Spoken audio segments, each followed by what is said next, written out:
Entonces vimos estas dos diapositivas y dijimos, bueno, ¿qué es este tema de la inmunidad de mucosas o la inmunidad de neonatos? Y eso lo vimos. Ahora vamos a ver las funciones de los anticuerpos a través de los diferentes tipos de hipersensibilidad que hay. Quiero ser muy claro en lo siguiente. Número uno, las hipersensibilidades no son diagnósticos. Las hipersensibilidades son mecanismos inmunopatológicos.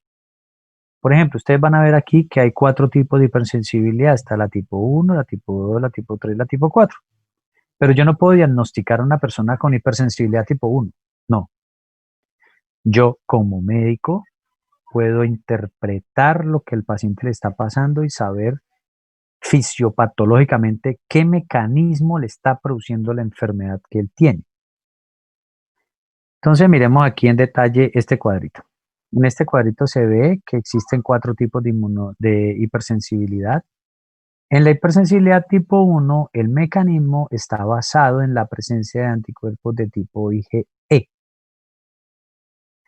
Y resulta que las IgE se unen específicamente, dijimos, por allá algún día lo dijimos, se unen específicamente a 2 tipos de células, las células mastocíticas o también a los que llamamos polimorfonucleares basófilos.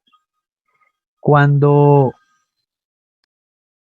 la célula del mastocito tiene muchas IgE encima y llega el alergeno, la molécula que estimula la respuesta ya no se llama antígeno, sino alergeno, provoca la degranulación de estas células generando un montón de reacciones de carácter inmediato, es decir, en la hora o 2 horas siguientes, una serie de reacciones, por eso se llama inmediato. ¿Cuál es el anticuerpo involucrado? IgE. ¿Cuáles son las células involucradas? Mastocitos. En la hipersensibilidad tipo 2, los anticuerpos involucrados pueden ser de tipo IgG o IgM, y generalmente estos anticuerpos reaccionan contra antígenos que están pegados a una matriz, es decir, son parte de una estructura de un órgano. Aquí los anticuerpos entonces hacen todos los mecanismos de daño necesarios para hacer que el órgano sufra. ¿Cuándo un anticuerpo pudiera reconocer un antígeno sobre un órgano o un tejido nuestro? ¿En qué enfermedades pudiera pasar eso?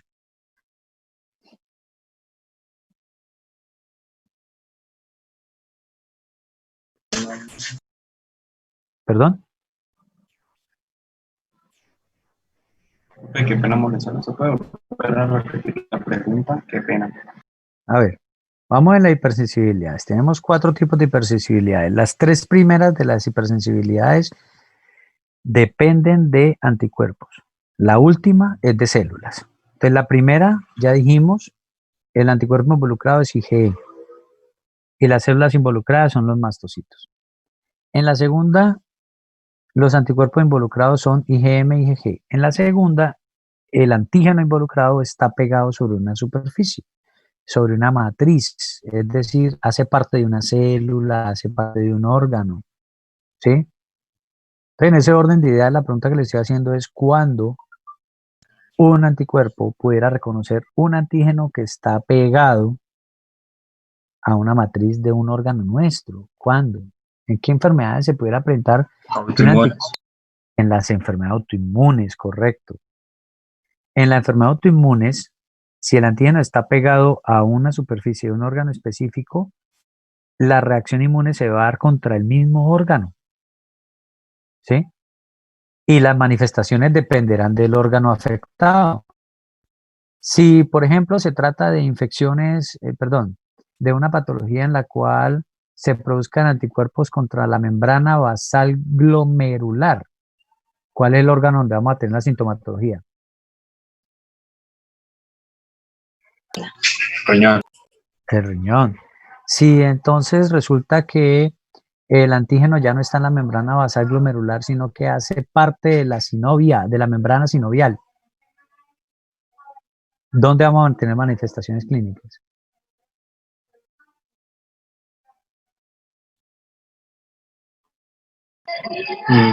Huesos. articulaciones, esperamos decir, ¿no?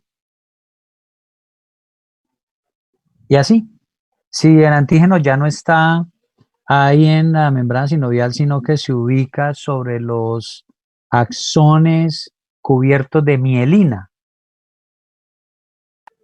¿dónde podemos Cerebro. tener? Mm, ¿Quién dice más?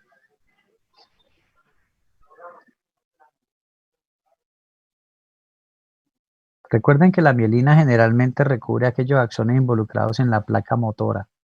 Entonces esperamos tener manifestaciones en las cuales está involucrado el movimiento de la persona, la generación de fuerza muscular.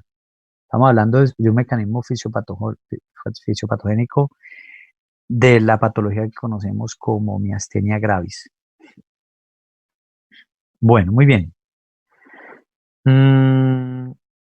Vamos a ver el mecanismo de hipersensibilidad tipo 3. En este caso, el antígeno ya no está pegado a una estructura, quiere decir que no hace parte de una célula o hace parte de un órgano, un tejido, sino que el antígeno es soluble. Si ustedes lo ven aquí en este ejemplito, está muy claro que si el antígeno va por ahí circulando, ¿cierto? Si está en la circulación, los anticuerpos lo reconocen, realmente el antígeno no está ubicado en un órgano, en un tejido, sino que va nadando por ahí por el plasma. Se van a formar unas cosas que llamamos complejos antígeno-anticuerpo. Y esos complejos antígeno-anticuerpo nadan, ellos van nadando. Ahora yo quiero que se imaginen esto como si fuera, ¿qué será? Como si fuera una cañería. Si a la cañería le ponemos solamente agua, ¿cómo fluye esa cañería? Pues bien, ¿sí o no? No hay mayores interrupciones. Si a esa cañería en vez de ponerle agua le ponemos miel, porque hay mucha azúcar que la hace más densa, ¿cómo fluiría? Más pesado, pero sigue fluyendo. Fluye más lento, ¿cierto? Aunque hay que invertir más fuerza para mover eso. ¿Y qué pasa si empezamos a echarle mugre? Latas, cáscaras de las frutas, ¿sí? Pasto a esa cañería. Entre más cosas yo le eche, pues básicamente lo que va a hacer es interrumpir mucho más el flujo. Eso es lo que está pasando acá. Es un tema de fluido, de dinámica de fluidos esencialmente. Entre más complejos inmunes tenga yo nadando, más difícil va a ser mover la sangre y además de eso, más fácil va a ser que esos anticuerpos empiecen a depositarse, ¿sí? A quedarse ahí en el epitelio y me empiecen a dañar ese epitelio específico. ¿Recuerdan que algún día les hablé de la microcirculación? ¿Recuerdan cómo se las describí o no? Si no recuerdan, no hay problema. Díganme que no y yo se los vuelvo a describir.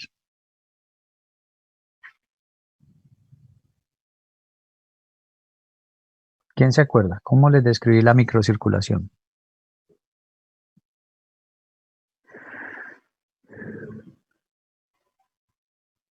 Chicos, ¿estoy solo? No, no, señor. No, profe. Entonces, ¿cómo se describe? ¿Recuerdan? La microcirculación tenemos que verla, digamos, tenemos que imaginárnosla de la siguiente manera. Nosotros podemos tener en nuestra circulación grandes ríos que llevan mucho caudal como el Amazonas, pero esas son como las aortas nuestras, llevan mucho caudal de sangre. Pero la microcirculación tenemos que imaginárnosla como esos riachuelos chiquiticos. Ahí, las células más pequeñas, que son por ejemplo los glóbulos rojos, esas células van a pasar una a una por un espacio tan chiquitico que ellas tienen que alargarse, tienen que deformarse para poder pasar al otro lado. Cuando se deforman, amplían la superficie de intercambio gaseoso y ahí es cuando sucede el intercambio pues, de oxígeno con dióxido de carbono. Así es la microcirculación.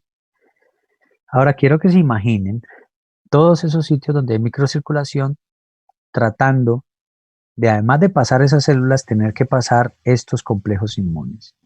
Obviamente todo eso va a imponer cierta dificultad para la circulación, ¿sí? Entonces, las membranas que normalmente son más susceptibles al depósito de inmunocomplejos son generalmente la membrana basal glomerular, la membrana alveolar, la membrana sinovial y me hace falta una, no me acuerdo en este instante. Entonces, si ustedes ven, básicamente estos dos mecanismos, la hipersensibilidad tipo 2 y la tipo 3, son lo mismo. Lo único es que los anticuerpos reconocen, en la tipo 2 reconocen antígenos que están pegados en la superficie, ¿cierto? Del endotelio o de los tejidos o incluso de las células. Mientras que en las tipo 2 no se reconoce un antígeno que esté pegado a una estructura de esa, sino que el antígeno está soluble. Se forman complejos inmunes y las enfermedades empiezan a tener manifestaciones clínicas dependiendo de dónde se depositan esos complejos.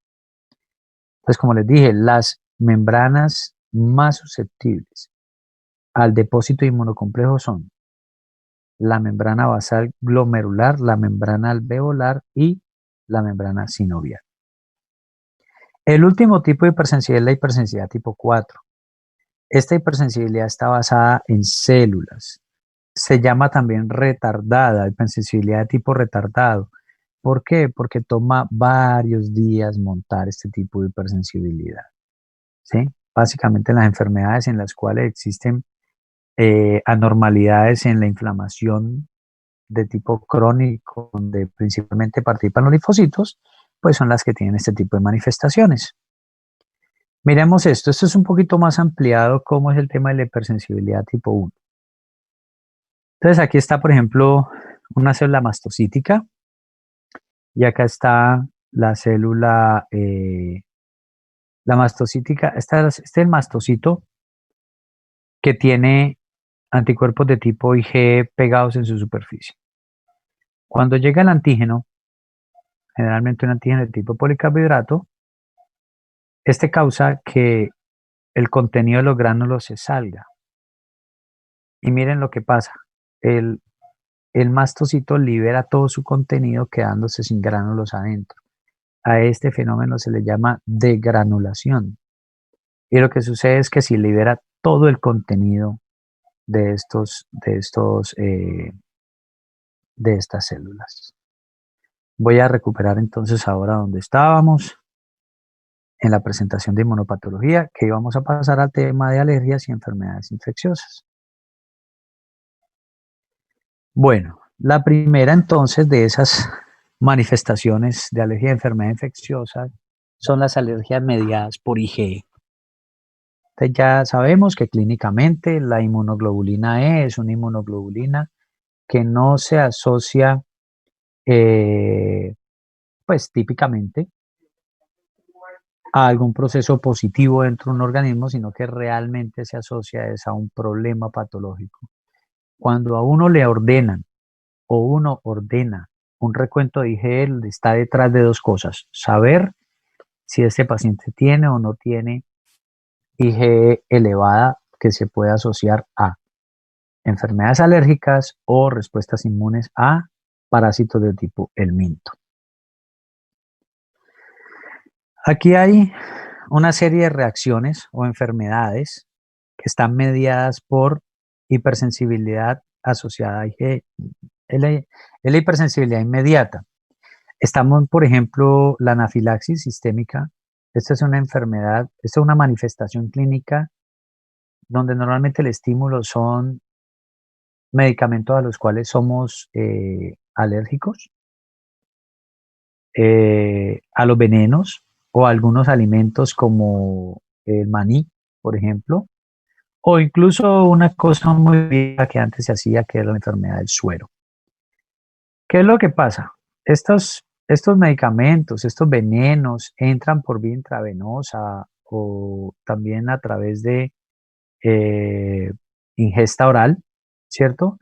E inmediatamente se ingieren, generan un montón de respuestas que son de carácter inmediato, son casi que en la hora siguiente a haberlo hecho. Entonces producen edema, permeabilidad vascular incrementada, edema laríngeo y colapso circulatorio que puede llevar incluso hasta la muerte. Ah, de aquí en adelante ustedes van a saber entonces que alergia se le denomina, el término alergia se utiliza para todas esas enfermedades mediadas por ¿quién? Por la IgE, y cuya manifestación clínica se da en la primera hora. Si de pronto a nosotros nos da, por ejemplo, por ahí un daño de estómago y decimos que es alergia a algún alimento, pero esa alergia, digamos que causó enrojecimiento, edema vascular, etcétera, todo ese cuento, ¿cuál es el criterio para considerarlo de verdad una alergia?